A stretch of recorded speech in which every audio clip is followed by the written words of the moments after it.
But I'd like to now move to the leader for which this award is named. Antonio Villaraigosa Leadership Award was first presented just last year at this conference meeting in Orlando to Mayor Villaraigosa, who is, of course, the former president of the U.S. Conference of Mayors.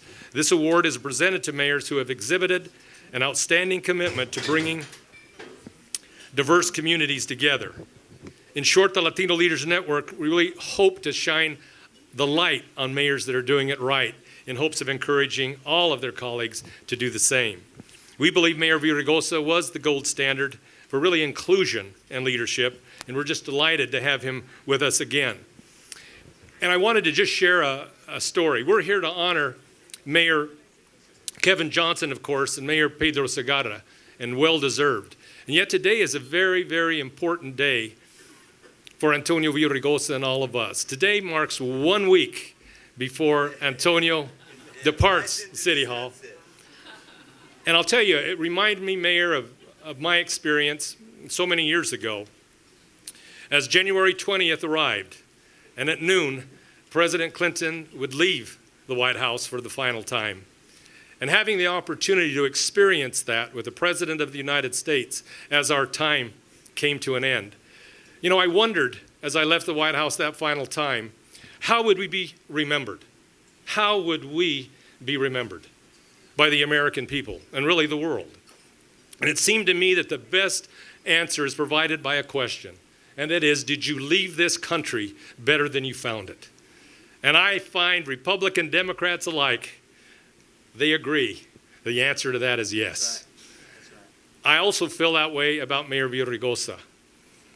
1 week from today, he'll leave City Hall for the final time. And the right question to ask is, did he leave the city of Los Angeles better than he found it? And the answer is the same, and that is yes. Please welcome Mayor Antonio Villaraigosa. Love you, baby. Yeah, you got it? Okay. Well, today I was introduced by Michael Nutter, and as you heard me say, he did a great job, in no small part because I wrote the introduction, and of course, I've written an introduction for Mickey so many times he knows it by heart. So I didn't write it this time, but I've written it before. But I want to say something about him, because there is no one that I know who promotes community in the way that he does, who promotes other leaders. You know, Mickey's known around the country for promoting people, many of whom won't talk to one another, have no relationship with one another, but the only relationship they have is with Mickey. He's kind of like the spoke in the wheels of politics in our community. And I'll tell you something, you have been bringing people together again and again and again. From the first day I met you in 1989, and I led that strike, and you couldn't get me to, they had all these union rules, so they couldn't hire me, so they hired me as an intern, even though I had more experience than half the people I was working for. Worked there for 6 months and was newly married and realized I couldn't be on a plane 6 days a week, but we've developed a friendship ever since, and I just want to acknowledge him. Give him a big hand, Mickey Ibarra. Let me acknowledge Norma as well, who put this together, used to work for me, always will work for me. And I want to say something about our CAO, because I hired a 39-year-old person to head up the chief administrative office in the city of Los Angeles. It kind of threw everybody for a curve. Almost everybody thought that he wouldn't measure up to the job. He not only measured up to the job, he took the job to a new level. Miguel Santana, give him a big hand, my partner in the toughest time in LA history, economically. Let me say something about Latino leadership, because thank you for saying that. But you know, when I ran, I said, you know, I want to, wherever I went, they described me as the Latino candidate for mayor. And I said, why are you describing me that way? I was born here. My mother was born here. My grandpa got here 100 years ago. I'm an American of Mexican descent, proud of it, and I want to be a mayor for all of us. And I tell people, 13 years later, half the people like me, half the people don't. That's what happens when you make tough decisions. But almost nobody describes me that way anymore. So how would I define Latino leadership? Our honorees have been Latino, they've been white, they've been Asian, they've been African American, male, female, gay, straight. Latino leadership is like African American leadership and European leadership, Asian leadership. If you live in a country this diverse, and a city as diverse as mine, you got to be a leader for everybody. You got to celebrate the diversity that we have in our town and in our country. So I define Latino leadership as leadership that wants to be part of a bigger, of something bigger, not just something narrow, but something broader and bigger. Wants to participate in the American dream. And you're right. I appointed more Latinos, but also more African Americans, more Asians, more Jews, the most diverse administration in LA history by far. And I did because I wanted talent. And that's what we celebrate today. And I want to begin with our first honoree, who I've known for a while now. He's mayor of Hartford, Connecticut, Pedro Segarra. Say that for me, Segarra. Not seguro, not cigarro, Segarra.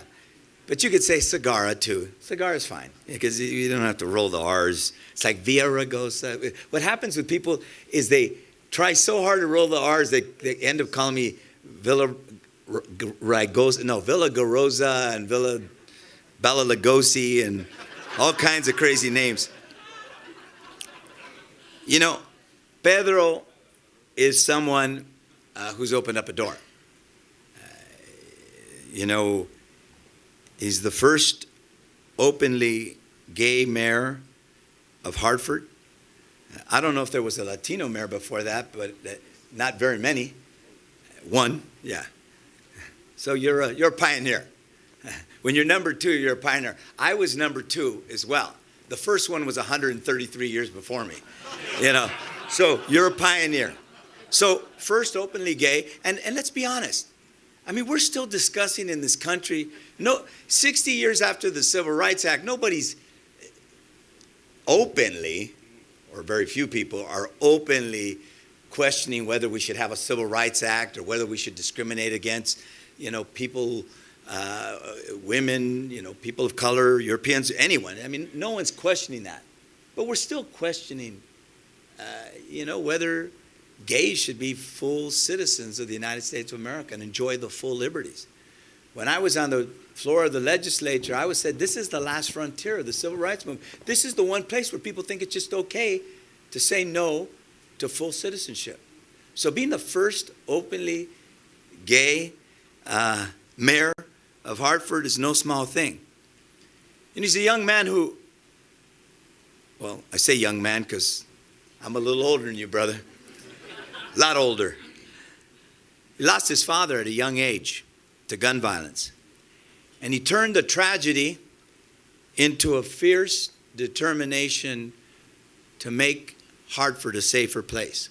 And particularly in the communities of Hartford, because like all your cities, mayors, we know how it works.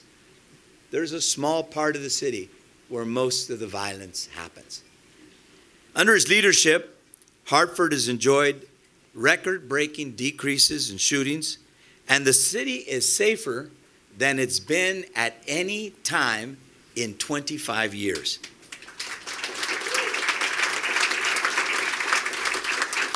And working with the CAO, I've grown the police department every year. And, people said, you're a progressive. You were president of the ACLU. You're against the death penalty. You led the charge against Three Strikes You're Out. Why would you be growing the police department? And I said it for the same reason you did.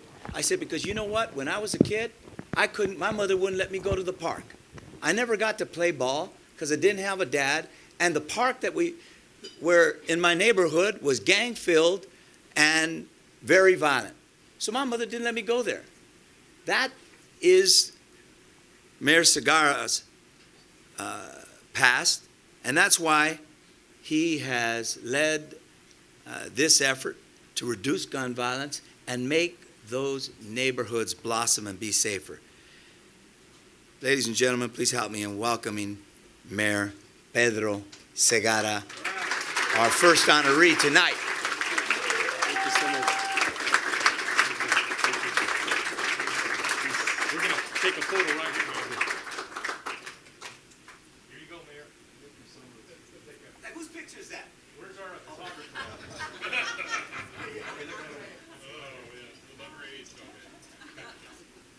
got one at the airport, too. Okay, Mayor. I'll give this back to you. Well, what can I say? I thought of giving a speech and wrote out some things, and then I just tossed it out, and I said, let me just talk to the people who are in attendance, and it'll come out. So, rather being spontaneous than well rehearsed. I grew up in a very conservative Catholic family, and after my father was killed when I was 10 months old as a result of gun violence, Catholicism and being from a Catholic family played a big role. My role was to take care of my mom, right? And later, we went through all these things like hunger. And I'm not talking about skipping a meal, I'm talking about going hungry for days, right? And the normal response is, God, why, you know? And then my mother happened to marry a black Puerto Rican man, so that prompted a sudden move to New York because we as Latinos at that time still had our issues with race, right? Even though my mother was 1/8 Filipino, Puerto Ricans are a little bit more varied than what common perception is. And then we moved to the South Bronx, and then we experienced homelessness. And I'm not talking about just being homeless once. I'm talking about what would now qualify as chronic homelessness. Move into a building, it would burn down, and again, you being a Catholic, you would ask, why, right? And then 13 comes along, age 13 comes along, right? And then I discovered that I was a gay young male, and that's not an easy thing when you're Puerto Rican, growing up in the South Bronx, okay? And again, you ask God, why, And then age 15 comes along, and everybody that was my friend seems to be dying in what was called Fort Apache. It's very tough. Got on a Greyhound bus, $100, by myself, and ended up in Hartford, Connecticut. And I asked God, why? So when I became mayor, I think that question was answered as to the why. Because you can look into the eyes of someone who's hungry, someone who's homeless, someone who's gay, someone who's black, someone who's Oriental, and know the answer to that why. But just having been there really doesn't do it, being mayor. Because I knew that law school and social work and all the schools you can go to don't prepare you to be mayor. Simply don't. So when I became mayor, I went to Washington, D.C. on my first trip. And I met this man by the name of Mickey Ibarra. And what was supposed to be a meet and greet turned into a very long tutorial about the responsibilities, the obligations of what it really means to be a mayor within the context of America. And then I met this incredible human being by the name of Antonio Villaraigosa, who reached out not into so much the mindset of what it means to be a mayor within the context of America today. And we are so challenged and so it's an odds against odds that even looking back into the odds that I faced growing up are almost insurmountable. And he expressed to me so many lessons that although, Antonio, you will not be mayor in a week, your legacy and your mayorship will live forever in my mindset and my ability to challenge those challenges that I have had for a much longer period of time. One thing is a term. Another thing is to engrave yourself into the hearts of mayors who have similar challenges and to be able to teach them. Now people are going to say, oh, this gay guy, drama queen, he's crying. Hey, I cried at the Lion King, all right, brother? I cried at the Lion King when King Mustafa died, man. Shit. Thank you for your respect. My brother, co-honoree, Mr. Johnson, who has traveled to Connecticut to push for educational reform, all the way from Sacramento to Connecticut to push the reform agenda. Thank you. To my colleagues, just so many of you to mention, but Stephanie Rolling Blake's my sister. Thank you all. I mean, there's not much more that I need to say other than thank you. We have challenges, but even in challenges, growing up, my best budget person was my mom, because at the end of the month, before that welfare check got in and everybody was going hungry, my mother would go floor to floor in this 6th-floor tenement, collecting a potato here, a chicken back here, a little piece of ham here, and she would make this wonderful stew that she would then divvy up between the people that lived in the building. So thank you so much, and thank you.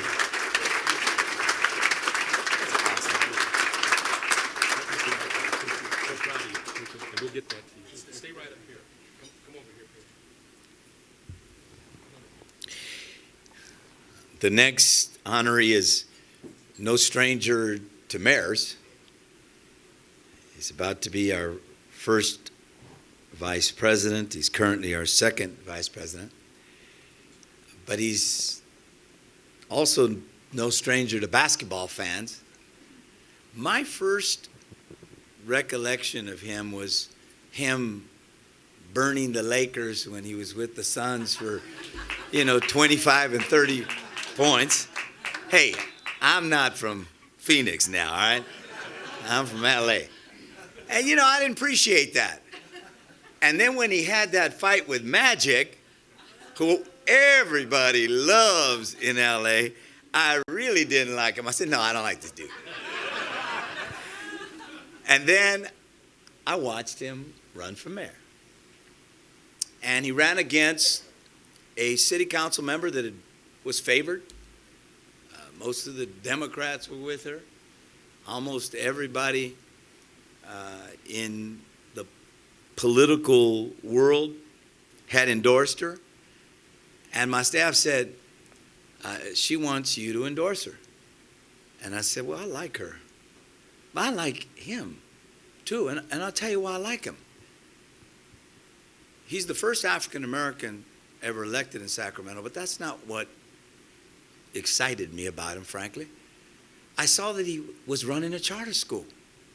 He goes back from the glamour of being an all-star guard for a great team and goes back and works with kids.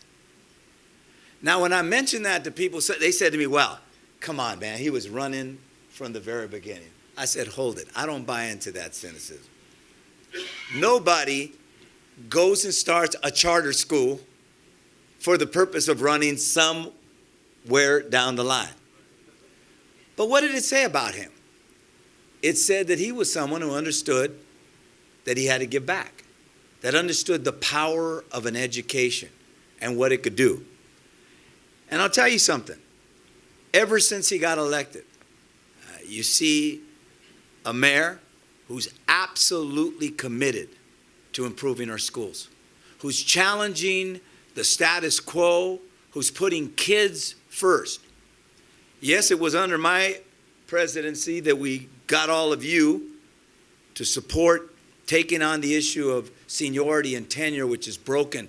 The notion that you could have a job for life or that every decision has to be made based on seniority, it is not something that works anymore, and particularly when you're talking about kids. And my joke is, imagine if I had run for a third term and said, vote for me, I've been here the longest. He has led the effort on virtually every education initiative this conference has gotten behind over the last 3 years. And that's why, for me, it was easy getting behind him early on when he wanted to lead our organizations. There is no more important issue than improving our schools. It's the civil rights issue of our time because of the achievement gap, the democracy issue of our time because you can't have a democracy if you don't have an enlightened citizenry, the economic issue of our time because we can't compete. This man has been challenging the legislature and people all over the country to put a focus and a light on this issue. And so for that, to me, for the courage of his convictions, for the tremendous efforts he's made to make schools better for our kids, help me in welcoming the mayor, the 55th mayor of Sacramento, California, Mayor Kevin Johnson, our other distinguished honoree. Thanks so much. Appreciate it. It's a great intro. Step right up. There you go, Mayor. I'm like a senator in this community.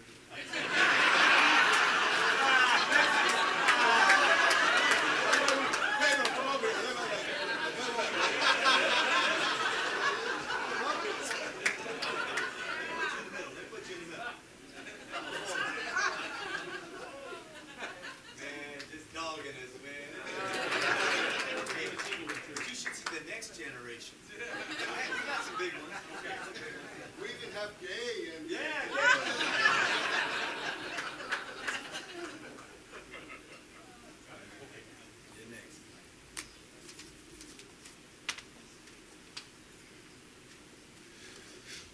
Thank you very much. It's an honor for me to have this award. I want to thank Mickey, and I'm not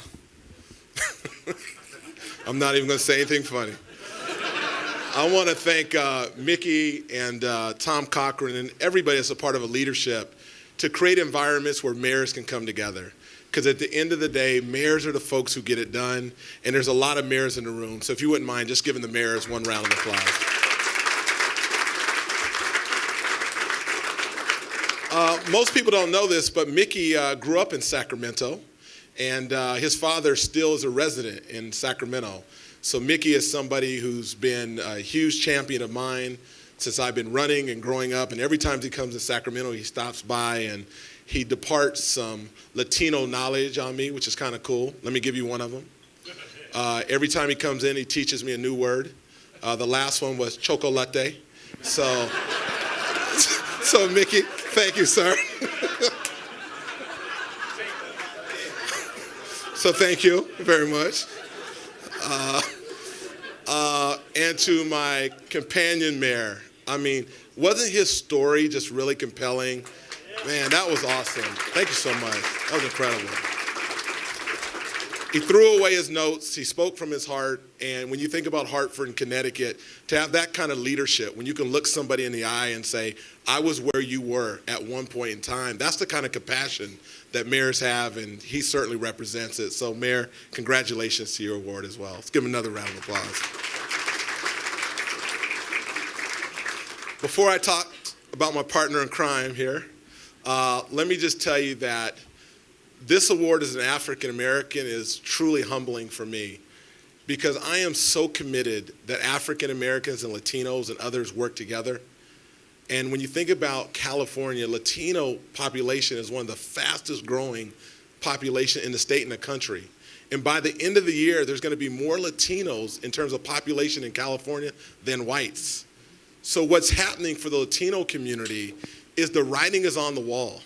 States like Arizona and Texas, they are starting to change policies. Now you're seeing people on the other side of the aisle getting behind immigration because it's the right thing to do. What I'm realizing is Part of them believes it's the right thing to do. The others believe the writing is on the wall and key votes are going to come out of that community. And I realized early, if you can't beat them, join them. So thank you so much for having me as part of this as well. I want to say this about, I'm not getting this award as a person. I've got to honestly speak from my heart and talk about Mayor. I still don't know how to pronounce your last name, so. No, wait, hold on. I got the mic. Can you just let me have my. I'll fight you Wait, hold on. You fight magic, man. So, Mayor Antonio.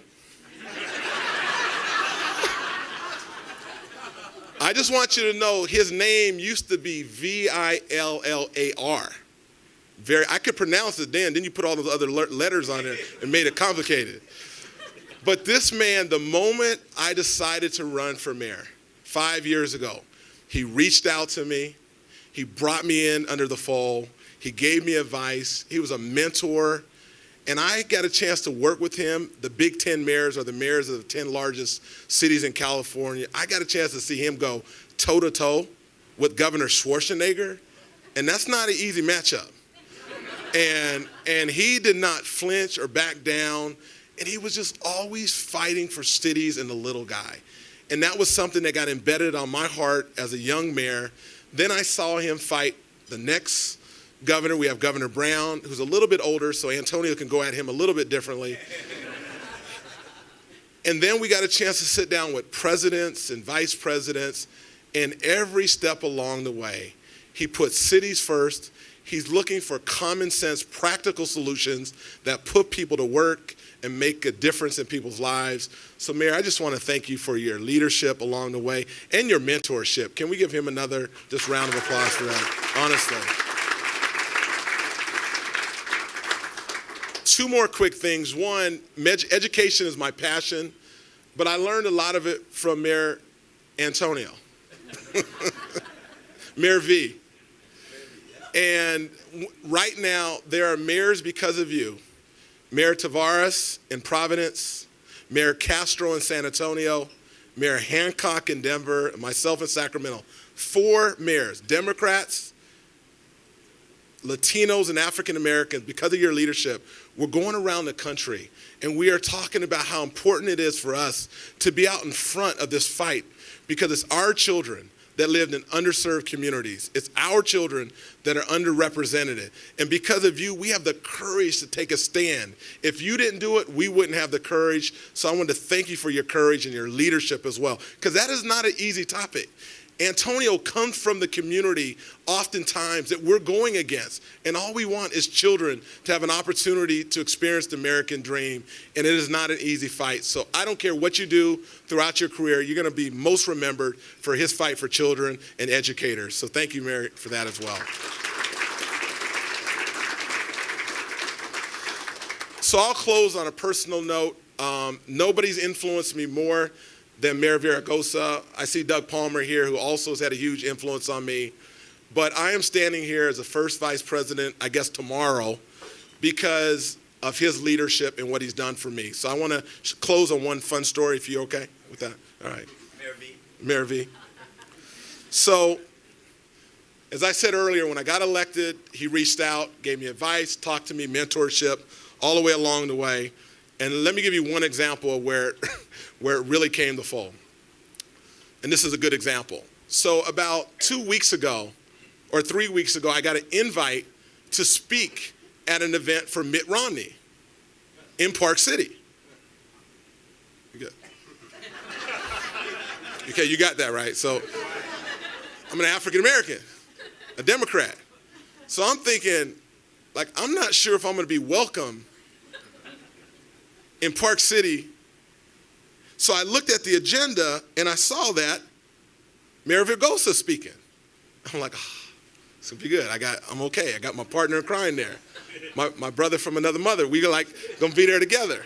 So I get there and Antonio gives this great speech and he talked about Mitt Romney personally and inviting him, and he didn't personally invite me, but that was okay. So, because he's high profile and he's a sexy celebrity mayor, which, you all know that.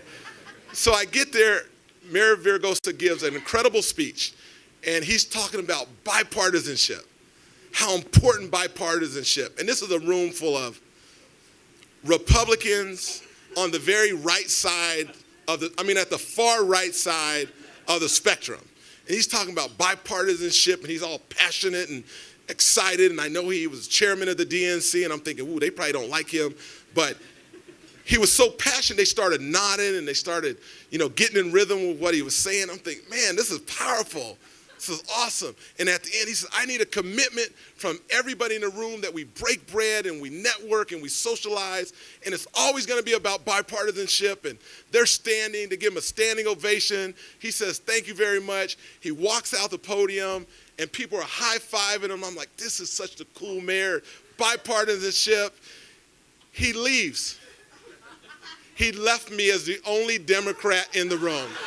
So Mayor, it was good while it lasted, because as soon as you left, they went right back to their normal ways of thinking. Thank you very much.